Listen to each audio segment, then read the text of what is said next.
Olá, seja muito bem-vindo ao canal da FAEST Academia, uma escola de educação teológica aqui do estado de Santa Catarina, no Brasil.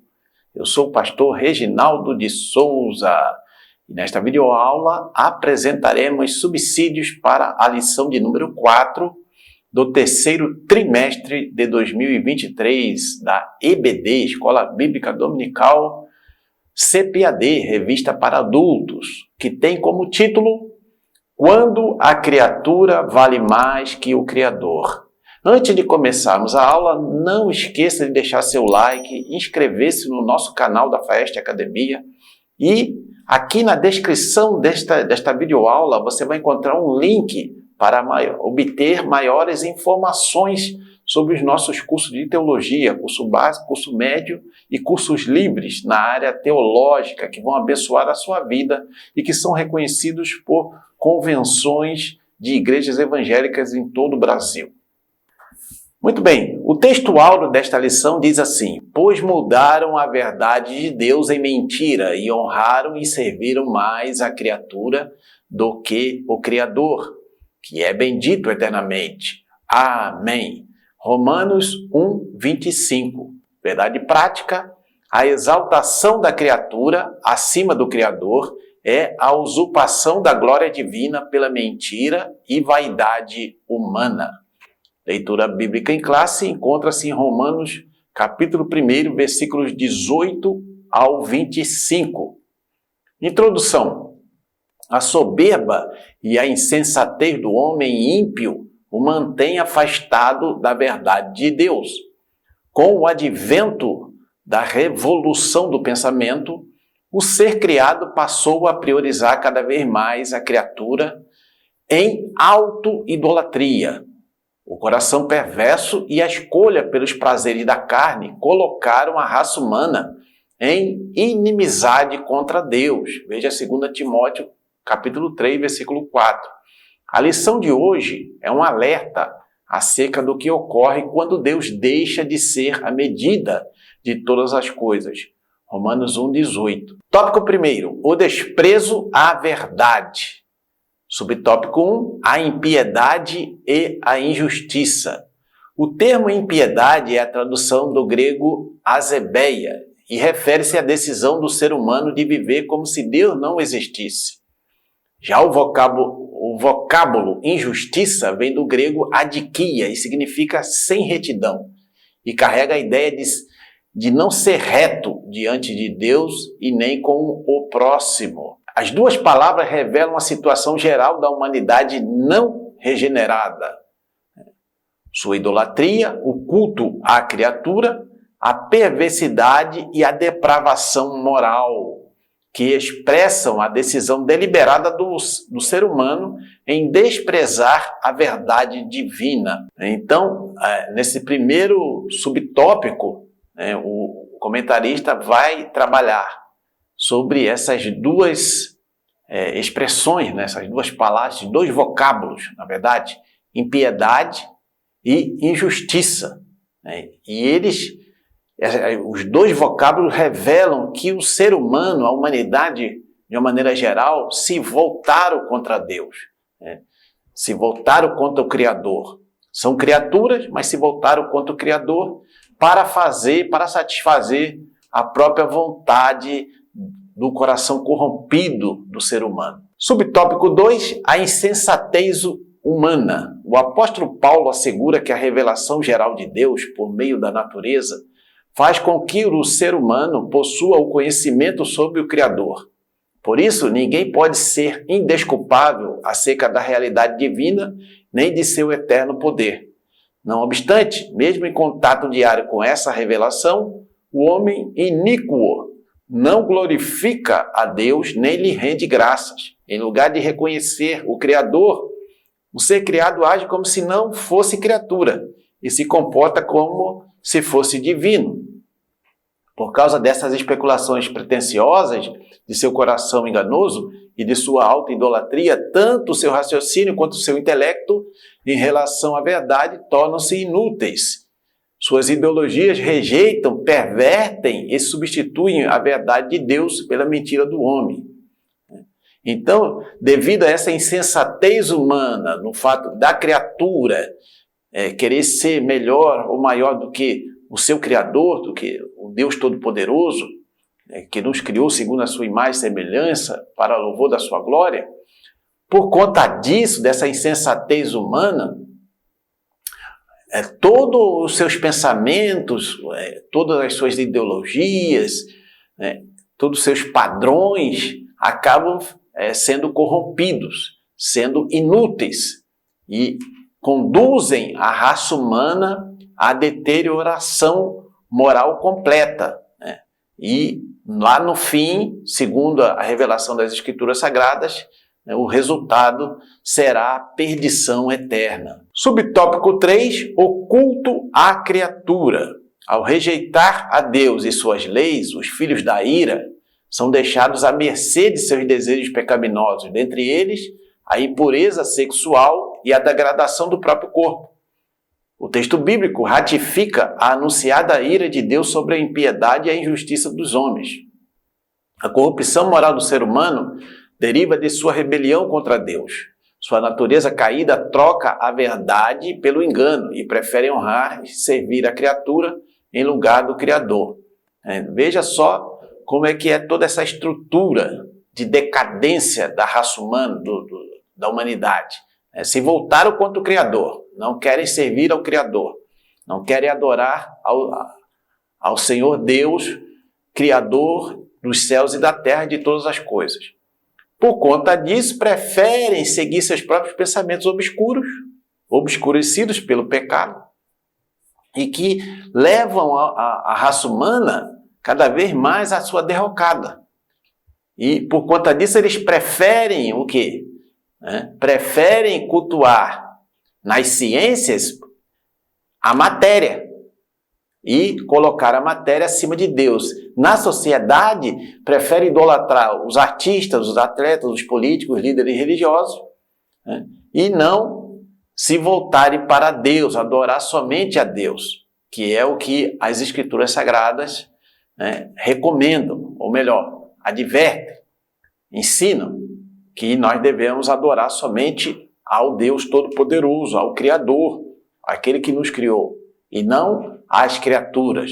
Tópico 2, a revolução do pensamento humano. Subtópico 1, renascentismo. A renascença é um movimento intelectual que surgiu na Europa Ocidental entre os séculos XIV e XVI. A característica desse movimento foi o seu profundo racionalismo, ou seja, tudo devia ter uma explicação racional. Eles se recusavam a acreditar em qualquer coisa que não pudesse ser comprovada racionalmente. Durante esse período, que coincide com o início da Idade Moderna, que os historiadores marcam a partir da tomada de Constantinopla pelos turcos otomanos, em 1453, vai até 1789, quando ocorreu a Revolução Francesa. A visão teocêntrica em que Deus era medir todas as coisas foi mudada por uma concepção antropocêntrica, que prevalece até os dias atuais, em que o homem se torna a única medida de todas as coisas. No lugar de ver o mundo pelas lentes do Criador, os homens passaram a enxergá-lo a partir das lentes da criatura. Assim surgiram os primeiros efeitos do processo de secularização da cultura, quando a vida social passou a ceder o espaço para o racionalismo e o ceticismo. Nesse período histórico do Renascimento, ali, que o racionalismo começou a tomar conta da sociedade, é que começou-se a colocar em dúvida a revelação de Deus, o sobrenatural que nós encontramos nas Escrituras Sagradas. Eles queriam que todas as coisas que aconteciam no mundo tivessem uma explicação racional. Mas nem tudo, segundo a palavra de Deus nos ensina, tem explicação racional. Tem coisas que Deus nos revela, tem coisas que são revelação direta de Deus, tem coisas que são sobrenaturais, que estão além da explicação racional. Mas os seres humanos viraram as costas para o Criador, viraram as costas para Deus e buscaram, então, com as suas ideologias, né, buscar explicações racionais para tudo que acontece, mas nunca conseguiram e nunca vão conseguir essa explicação racional completa de tudo que acontece, né, no mundo e também na sociedade. Subtópico 2, humanismo. A Itália foi o principal centro humanista nos fins do século XV. Para o movimento humanista, a ética e a moral dependem do homem. Assim, a criatura passou a ser a base de todos os valores e não o criador. Os humanistas aprofundaram seus estudos na história antiga a fim de desconstruir os livros sagrados, que é a Bíblia, né? De positivo, destaca-se a valorização dos direitos do indivíduo. Mas esta é uma bandeira, não é uma bandeira própria do humanismo. A Bíblia possui um arcabouço de concepções de liberdade e de igualdade. Veja no Deuteronômio capítulo 6, versículo de 1 a 9, que antecede muitos direitos que apareceram nos tempos modernos. Destaca-se ainda que a Escritura ensina a igualdade entre raças, classe social e de gênero. Veja Gálatas 3, 28. Então, o humanismo que surgiu ali, né, nesse período da Renascença, período ali da final da Idade Média, considerada a Idade Média, começando ali a Idade Moderna. Então, veio muito forte essa ideia do humanismo, que é, o humanismo ele defende que o ser humano é o centro de todas as coisas, que ele tem capacidade por si mesmo de explicar tudo racionalmente, não precisa de revelação de Deus, não precisa de Bíblia, não precisa de Escritura Sagrada, não precisa que eles dizem que é mitologia, eles dizem que é lenda, eles dizem que não é algo que se pode provar de forma científica e racional. É isso que defende o humanismo, mas é uma ideologia, né, anti-Deus, anticristã, antibíblica. E o cristão ele tem que ter cuidado, porque esse humanismo, essa ideologia humanista, ainda está atuante nos dias atuais.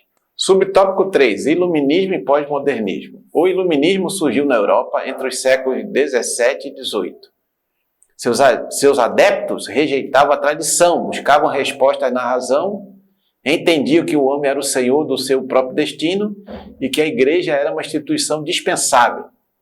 Já a pós-modernidade, ou modernidade líquida, surge a partir da metade do século XX. Sociólogos observam que a sociedade deixou de ser sólida e passou a ser líquida. Isso quer dizer que os valores que eram absolutos tornaram-se relativos. Então veja só, Renascença, humanismo, iluminismo, pós-modernismo, modernidade líquida. Todos esses são movimentos, são ideologias contrárias às Escrituras Sagradas, contrárias à palavra de Deus, contrárias a Deus como o Criador de todas as coisas. E isso nós, que somos ensinadores da palavra de Deus, temos que enfatizar para os nossos alunos. Todo cristão precisa ter muito cuidado, porque essas ideologias elas estão infiltradas em muitas músicas, muitos livros de literatura, nos meios de comunicação de massa, né, em filmes, em séries, em todas essas coisas você vai encontrar essas ideologias que são contrárias à palavra de Deus. Se você quer aprender mais sobre a palavra de Deus, na descrição desse vídeo aqui embaixo tem um link para os cursos de teologia da FAEST Academia. Ao finalizar essa videoaula, passe lá e aproveite a oportunidade de estudar teologia com quem entende do assunto. Professores, pastores com experiência em sala de aula, por um preço super acessível. Todos os nossos cursos têm um certificado reconhecido por convenções de igrejas evangélicas de todo o Brasil. Tópico 3. Tipos de auto-idolatria. Subtópico 1. Idolatria da autoimagem. A idolatria é tudo que se coloca no lugar da adoração a Deus. Nesse caso, podemos dizer que o culto à autoimagem é uma forma de idolatria. Enquanto Cristo reflete a imagem de Deus, o narcisismo humano reflete a natureza do pecado. O apóstolo Paulo retrata o homem caído como uma pessoa egoísta, amante de si mesmo, avarenta, amante do dinheiro, odiosa, sem amor para com o próximo, rebelde, sem amor para com Deus e hedonista, amante dos deleites, 2 Timóteo 3, de 2 a 4. Desse modo, uma pessoa não regenerada terá necessidade de autopromover-se, desenvolvendo uma opinião elevada de si mesma. Ela também anseia por reconhecimento e, de modo ilícito, busca estar sempre em evidência. É a cultura do selfie. Contrária à autoidolatria, a Bíblia ensina que a primazia é de Cristo, não do homem. Então veja só, idolatria não é só uma imagem de escultura, que a pessoa vai ali e se curva diante dela. Não. Também quando você valoriza demais a sua própria imagem, a sua imagem própria, né, querendo enfatizar as suas qualidades, o quanto você é bonito, o quanto você é bom, o quanto você faz coisas para ajudar, tudo isso, essa autopromoção, se não tomar cuidado, é uma espécie de autoidolatria. Está se colocando num lugar indevido. Por quê? Porque o cristão, ele adora única e exclusivamente a Deus, ao Senhor Jesus Cristo. E isso precisa ficar bem claro. Toda honra, toda glória tem que ser direcionada ao Senhor Jesus na nossa vida. Subtópico 2, idolatria no coração. O coração se refere às emoções, à vontade e ao centro de toda a personalidade. Ele também é descrito como enganoso e perverso, pois do seu interior saem os maus pensamentos, as imoralidades, a avareza, a soberba e a insensatez. Em vista disso, Deus condena a adoração de ídolos no coração. Infelizmente, algumas pessoas chegam a aparentar que adoram a Deus, mas, na verdade, servem aos ídolos em seus corações. Assim, quem não teme a Deus traz a idolatria no seu íntimo, quando prioriza a reputação pessoal, busca o prazer como bem maior, nutre tendências supersticiosas e possui excessivo apego aos bens materiais. Ao contrário dessa postura, a fim de não pecar, somos advertidos a guardar a palavra de Deus no coração. Então, muita gente até que se diz seguidor de Jesus, tem essa idolatria no coração. Por quê? Porque é avarento, valoriza demais os bens materiais. Ela também procura se autopromover sempre em todas as circunstâncias, em todos os momentos. Tudo isso é idolatria no coração e precisa ser tratado para que a gente, o cristão, não roube a glória que é devida única e exclusivamente ao Senhor Jesus Cristo.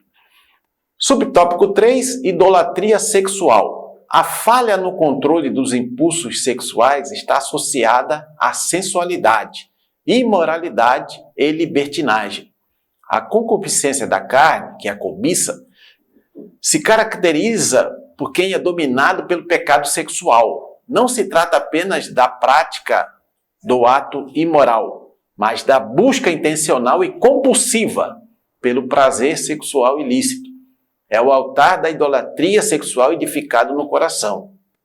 É quando o ser humano valoriza tanto essa questão da prática sexual que todas as outras coisas são secundárias. Inclusive, o servir a Deus, a sua busca por Deus, o fazer a vontade de Deus, tudo isso é deixado em segundo plano, porque ele está tão preocupado em satisfazer o seu desejo, o seu impulso sexual, que ele esquece as outras coisas.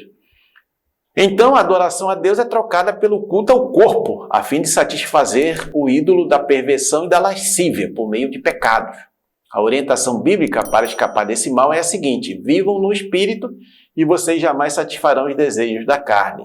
Os impulsos sexuais no ser humano são muito fortes.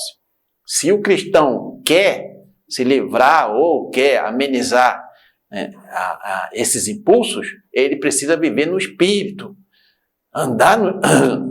Viver no espírito, andar no espírito, buscar sempre saturar a sua mente, o seu coração com a palavra de Deus, para que ele possa ter o autodomínio, ter o controle desses impulsos e não deixar que esses impulsos acabem levando ele pelo caminho da libertinagem e da licenciosidade.